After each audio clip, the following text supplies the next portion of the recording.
Hey, salut à toutes et à tous les amis, c'est Darkhoz.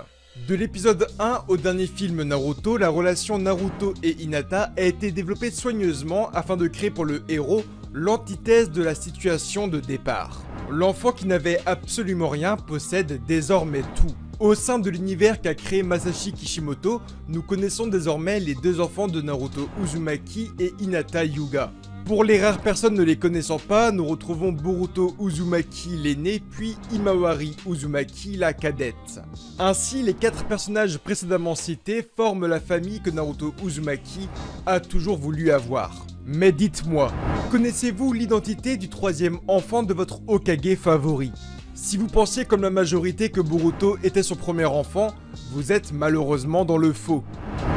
En effet, une descendance a déjà vu le jour le 4 août 2007 via le 4e film Gekkijoban Naruto Shippuden. Et comme tu peux t'en douter, la mère de cet enfant n'est pas la princesse Obyakugan, mais la prêtresse du pays des démons. Un personnage totalement exclusif à ce film, portant le nom de Shion. Revenons alors ensemble sur ce film extraordinaire et tout cela en 3 parties. En premier lieu, nous ferons ensemble un résumé rapide du film et des personnages nécessaires à cette vidéo. Dans un deuxième temps, nous créerons ensemble le character design de leur enfant, puis nous terminerons sur une théorie parlant de leurs réelles capacités. Alors, si vous êtes prêts, nous pouvons commencer.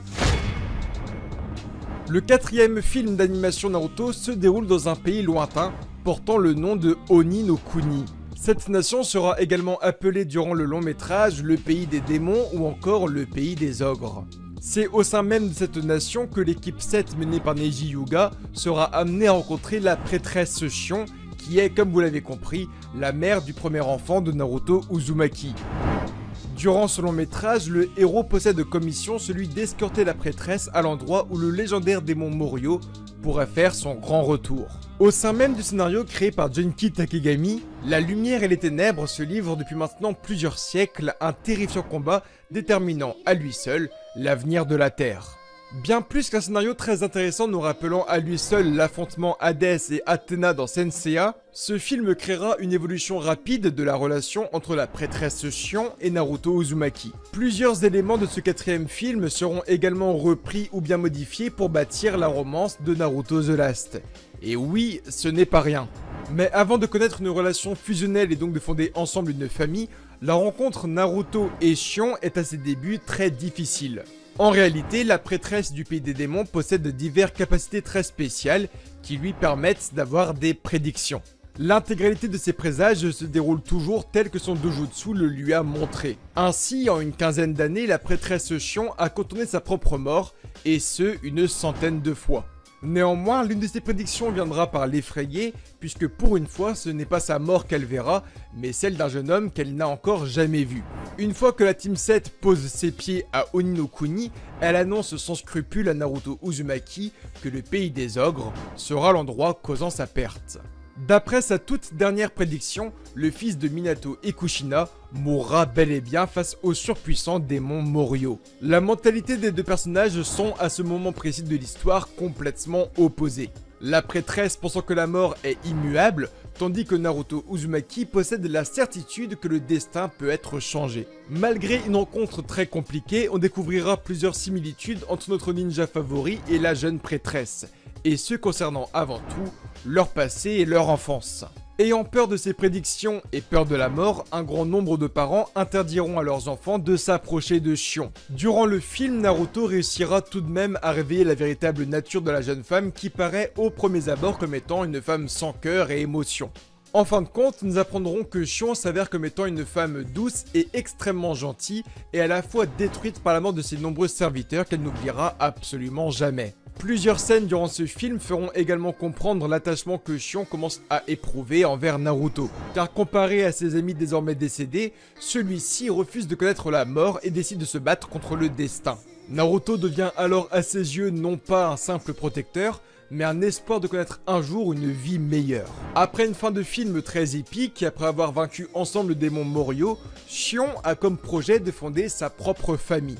Elle souhaite alors donner naissance à la prochaine grande prêtresse qui aura comme rôle, comme ses prédécesseurs, de repousser les démons s'ils venaient à revenir un jour sur Terre. La prêtresse propose alors à Naruto de l'aider dans cette fameuse mission et ainsi de l'aider à fonder une nouvelle génération. Par la plus grande des surprises, que ce soit celle du téléspectateur ou celle de Lee, Kakashi ou Sakura, Naruto répond avec son habituel sourire qu'il n'y a aucun problème. Et c'est ainsi que se termine le long métrage avec comme conclusion: ainsi naquit la légende du démon aux 9 clochettes. Le doute n'a alors plus permis et c'est dit mot pour mot à la fin de ce 4e film. Naruto possède en réalité un 3e enfant, certes non canon, mais il existe qu'on le veuille ou non. Le seul souci à mes yeux, c'est que plusieurs formats parlent de leur enfant, que ce soit des articles, des interviews ou bien l'ending du film. Et malheureusement, le sexe de ce dernier semble encore mystérieux. S'agit-il ici d'une future prêtresse ou bien d'un futur prêtre? Vous l'avez compris, c'est maintenant qu'on va parler du design du personnage. Pour créer l'apparence de ce personnage, j'ai fait appel à diverses personnes et amis.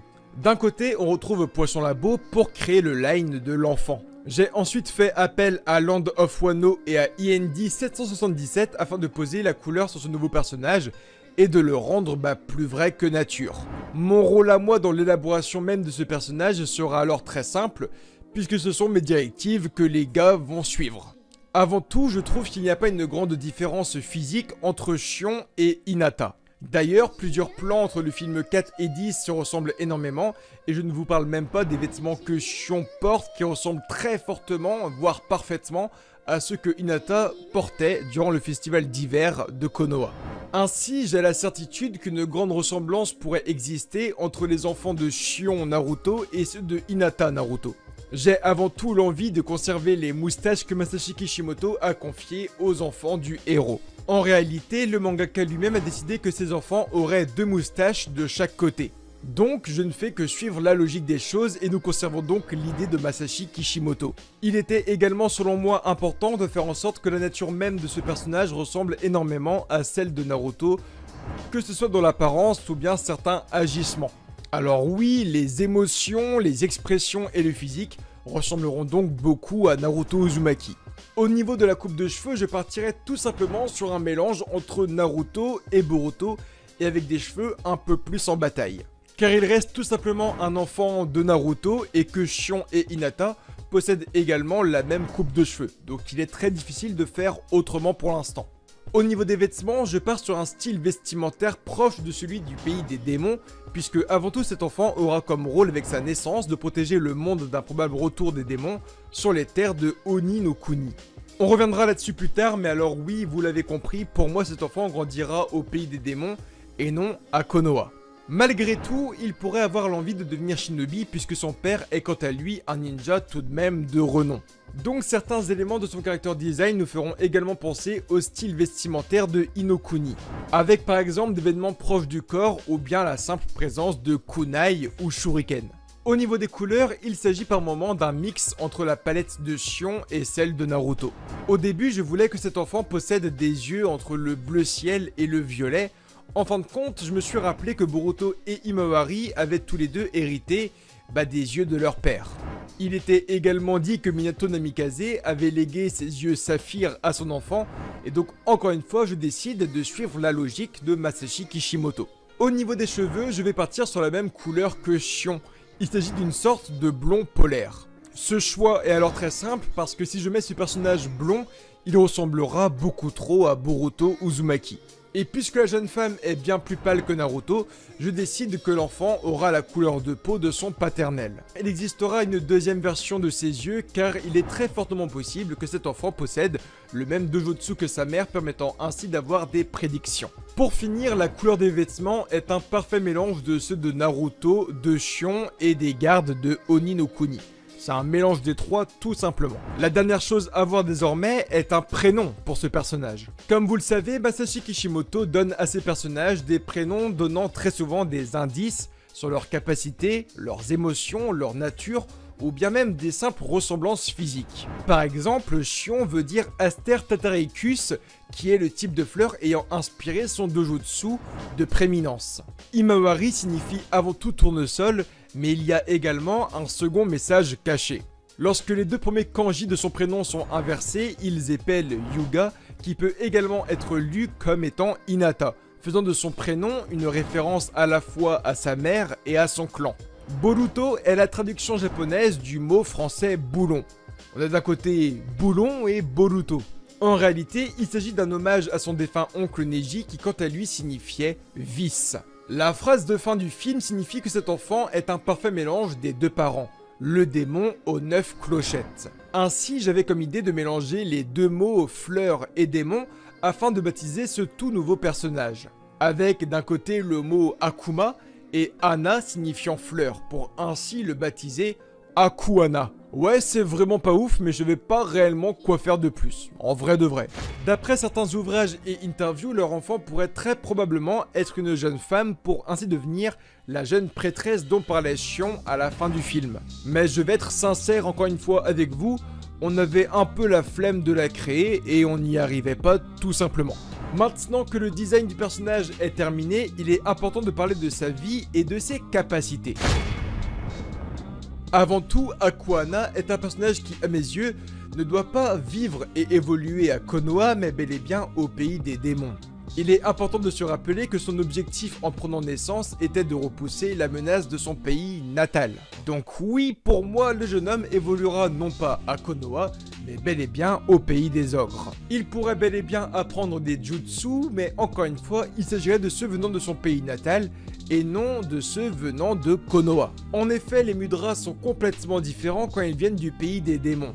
Comparé à ceux que nous connaissons, les mains ne se retrouvent qu'à de rares occasions et forment très souvent une sorte de chorégraphie aérienne. Comme je le disais plus tôt, Akuana pourrait posséder les mêmes pupilles que sa mère qui lui permettent d'avoir des prédictions. Shion éveille ce pouvoir sans en avoir réellement conscience et très souvent en se réveillant, comme si son dojutsu agissait par les rêves.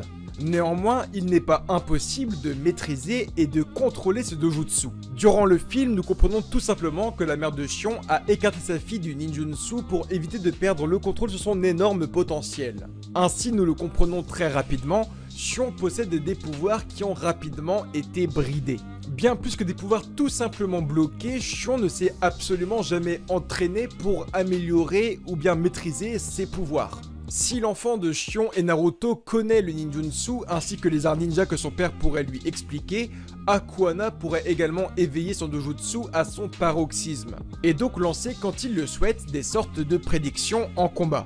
Si ce dojutsu est maîtrisé, il pourrait bel et bien être l'un des seuls shinobi au monde à lire l'avenir et donc prévoir l'attaque de ses ennemis à l'avance. Il serait certes un puissant personnage, mais surtout et avant tout l'un des plus grands stratèges jamais connus.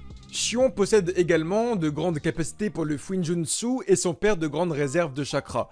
Ainsi, d'un point de vue tout simplement stratégique, encore une fois, cet enfant pourrait avoir de très bonnes bases, voire des bases juste excellentes. Pour finir, et surtout le plus important, il pourrait bel et bien posséder le même pouvoir mystique que sa mère. Pour rappel, ce pouvoir est d'une extrême puissance puisque Moryu lui-même semblait le craindre. Pourtant, il est encore une fois important de rappeler qu'il s'agissait ici d'un pouvoir bridé. Avec cette capacité, la personne possède le pouvoir d'utiliser des puissants lasers capables de découper la roche et de créer de puissants champs d'énergie pouvant tout raser sur plusieurs centaines de mètres.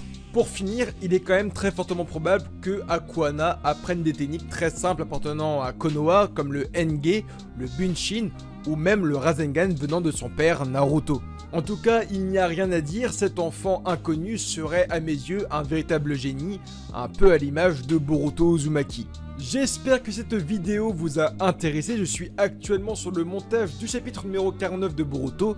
Ne vous en faites pas, c'est beaucoup demandé, mais là où tu regardes la vidéo actuellement, je suis déjà sur le montage, donc ça va arriver sous très peu de temps. En tout cas, tu peux liker, commenter, t'abonner à la chaîne, me rejoindre sur Facebook, Twitter, Instagram et Snapchat.